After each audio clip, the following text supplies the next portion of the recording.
तो एवरीवन, आज हम कॉपीराइट के बारे में पढ़ेंगे। प्रतिलिपिधिकार कॉपीराइट से आप क्या समझते हैं? क्या इसे समुद्देशित किया जा सकता है? इसकी प्रकृति, उद्देश्य एवं विशेषताएं बताइए। तो आज हम कॉपीराइट के बारे में पढ़ेंगे। तो ये एक बहुत महत्वपूर्ण टॉपिक है, क्योंकि इसमें से क्वेश्चन कई बार पूछे गए हैं कि कॉपीराइट क्या होता है, कॉपीराइट की प्रकृति क्या होती है, इसकी विशेषताएं क्या होती हैं। इन सब के चीज़ों के बारे में आज हम पढ़ेंगे। तो प्रतिलिपिधिकार शब्द प्रयोग सर्वप्रथम 1485 में किया गया था। 1485 में इस शब्द का प्रयोग किया गया था। प्रतिलिपिधिकार, जिसे कॉपीराइट इंग्लिश में कहते हैं, शब्द की उत्पत्ति शब्दों का प्रतिलिपिक, कॉपियर ऑफ वर्ड पद से हुई है, जिसका अर्थ है छपाई के लिए तैयार की गई पांडुलिपि या अन्य सामग्री से था। तो प्रतिलिपिधिकार शब्द की उत्पत्ति शब्दों का प्रतिलिपिक, कॉपियर ऑफ वर्ड्स पद से हुई है, जिसका अर्थ है छपाई के लिए तैयार की गई पांडुलिपि या अन्य सामग्री से था।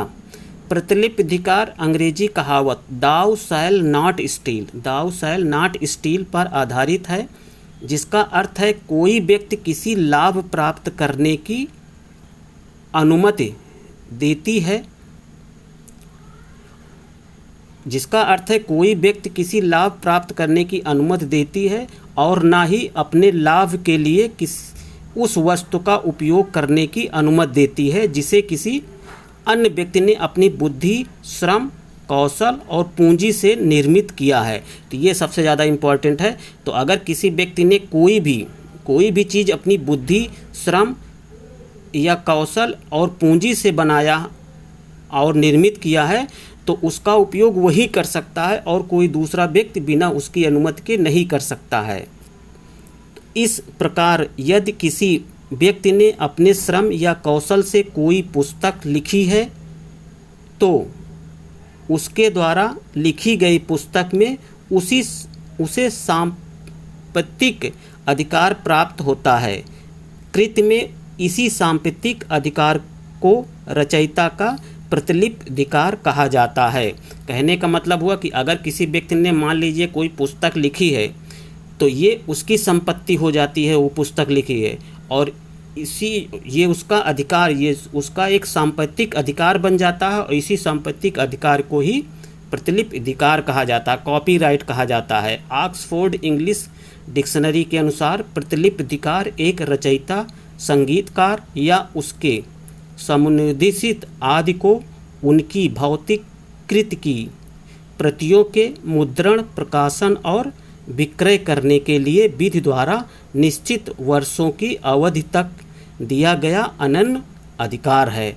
तो ऑक्सफोर्ड डिक्शनरी के अनुसार प्रतिलिपिधिकार क्या होता है? तो प्रतिलिपिधिकार एक रचयिता, संगीतकार या उसके समुन्देशित आदि को उनकी भौतिक कृति की प्रतियों के मुद्रण, प्रकाशन और विक्रय करने के लिए विधि द्वारा निश्चित वर्षों को अवधि तक दिया गया अनन्य अधिकार है। ब्लैक्स लॉ डिक्शनरी के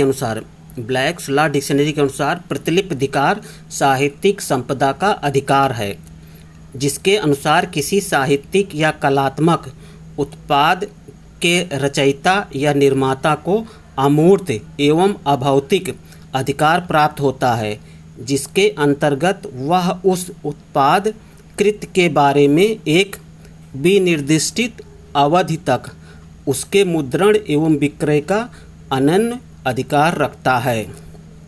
तो ब्लैक्स लॉ डिक्शनरी के अनुसार प्रतिलिपिधिकार साहित्यिक संपदा का अधिकार है, जिसके अनुसार किसी साहित्यिक या कलात्मक उत्पाद के रचयिता या निर्माता को अमूर्त एवं अभौतिक अधिकार प्राप्त होता है, जिसके अंतर्गत वह उस उत्पाद कृत के बारे में एक विनिर्दिष्ट अवधि तक उसके मुद्रण एवं विक्रय का अनन्य अधिकार रखता है।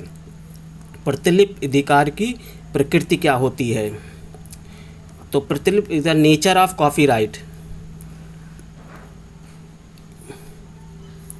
तो यह विधिपूर्ण कृतियों में अस्तित्वशील अधिकार है। यह विधिपूर्ण कृतियों में अस्तित्वशील अधिकार है। यह रचयिता के श्रम एवं कौशल द्वारा सृजित अधिकार है। यह संविधि द्वारा उद्भूत एक अधिकार है। यह नकारात्मक प्रकृति का एक अधिकार है। यह आर्थिक प्रकृति का एक अधिकार है।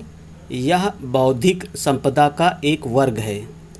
इसकी विषय वस्तु विचार की अभिव्यक्ति है, विचार नहीं। इसकी विषय वस्तु विचारों की अभिव्यक्ति है, विचार नहीं। यह नैतिक प्रकृति का एक अधिकार है। प्रतिलिपि अधिकार का उद्देश्य, ऑब्जेक्ट क्या होता है कॉपीराइट का, तो फर्स्ट में दिया गया है प्रतिलिपि अधिकार का प्रमुख उद्देश्य लेखकों, रचयिताओं, कलाकारों, संकलनकर्ताओं, डिजाइनरों, फिल्म निर्माताओं आदि इत्यादि करने वाले व्यक्तियों के हितों को संरक्षित करना।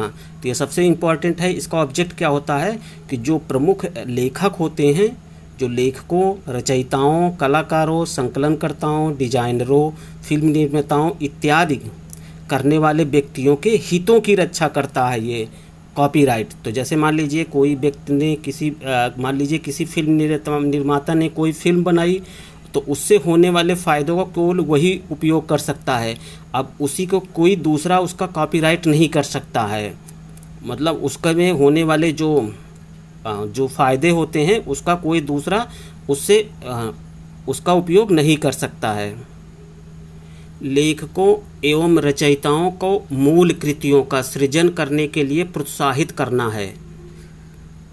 सेकेंड में, थर्ड में है लेखकों एवं रचयिताओं को उनकी मूल कृतियों में उन्हें अनन्य अधिकार प्रदान करना है, जिससे कि वो अपने मूल कृति से आर्थिक लाभ प्राप्त कर सकें।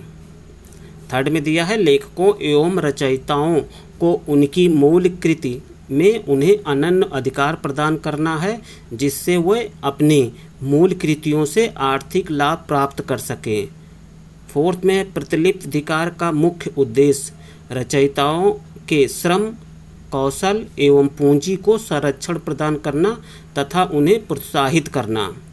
प्रतिलिपि अधिकार की विशेषताएं क्या होती हैं, कॉपीराइट की विशेषताएं क्या होती हैं? तो फर्स्ट है रचयिता के विशेष अधिकारों का संरक्षण प्रदान करना।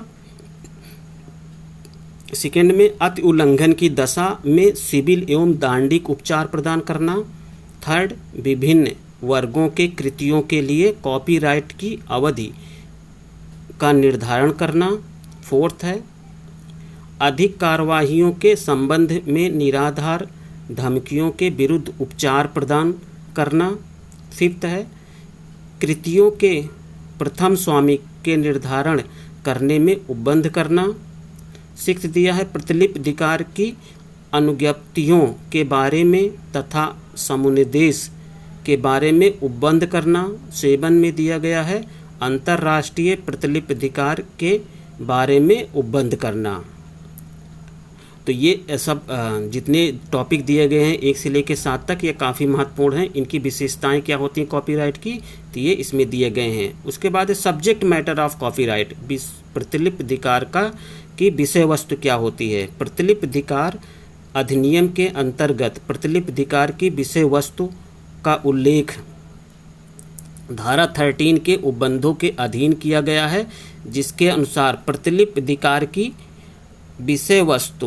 विषय वस्तु निम्न हो सकती है, जैसे साहित्यिक कृति, नाटक कृति, सांगीतिक कृति, सिनेमा, ध्वनि रिकॉर्डिंग, फिल्में, कलात्मक कृति, कंप्यूटर प्रोग्राम, वास्तुकला कृति और अन्य कोई भी कृति जिसमें प्रतिलिपि अधिकार अधिनियम के प्रावधानों के अंतर्गत प्रतिलिपि अधिकार का संरक्षण प्राप्त है।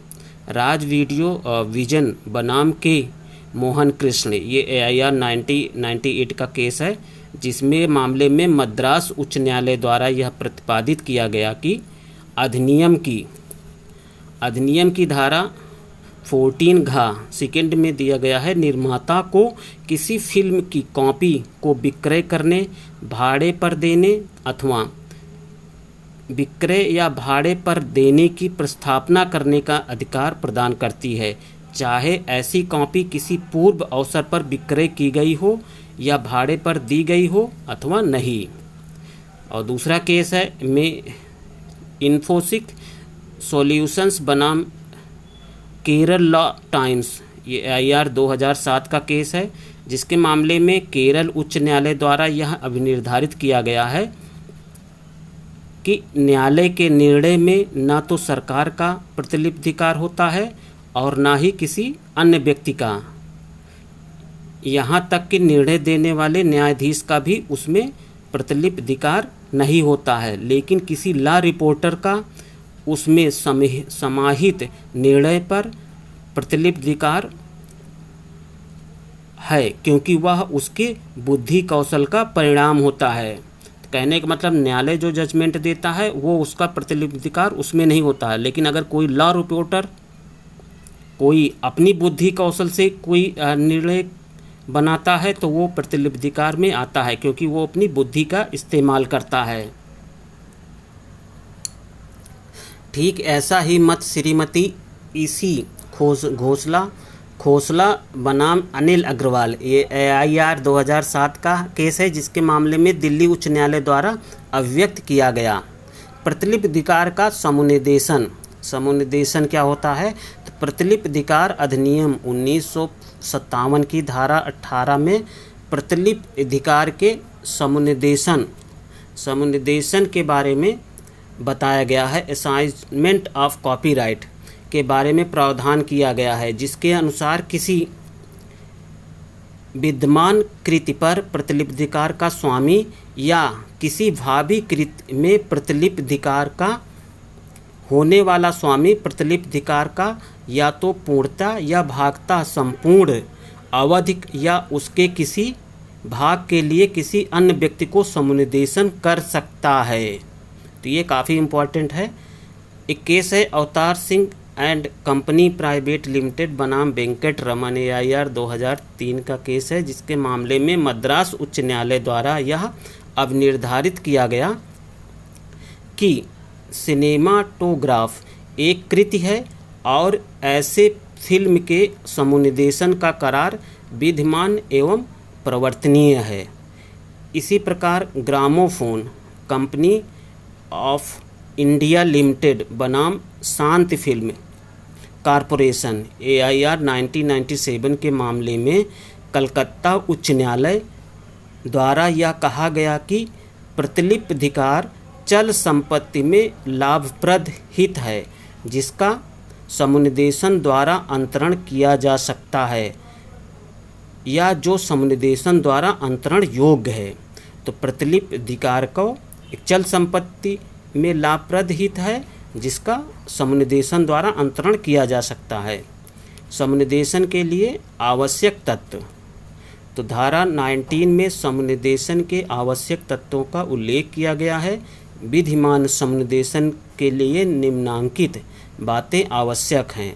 फर्स्ट दिया है वह लिखित में हो, सेकंड वह समुन्निदेशित द्वारा हस्तांतरित हो, अथवा ग में दिया गया है समुन्निदेशित द्वारा सम्यक रूप से प्राधिकृत अभिकर्ता द्वारा हस्तांतरित हो। केस है KA वेणुगोपालन शेट्टी बनाम doctor Suryakanta U Kamat, IR 1992 का केस है, जिसके मामले में कर्नाटक उच्च न्यायालय द्वारा समुन्निदेशन का लिखित में निरूपित किया गया। तो कहने का मतलब समुन्निदेशन जो होता है वो लिखित में होना चाहिए। इसकी अवधि क्या होती है? जहाँ समुन्निदेशन की अवधि निर्धारित नहीं की गई है वहाँ समुन्निदेशन की अवधि तारीख से 5 वर्ष की होगी। अगर अवधि निर्धारित है तो वो उतनी ही साल की होगी, और अगर निर्धारित नहीं है तो 5 वर्ष मानी जाएगी।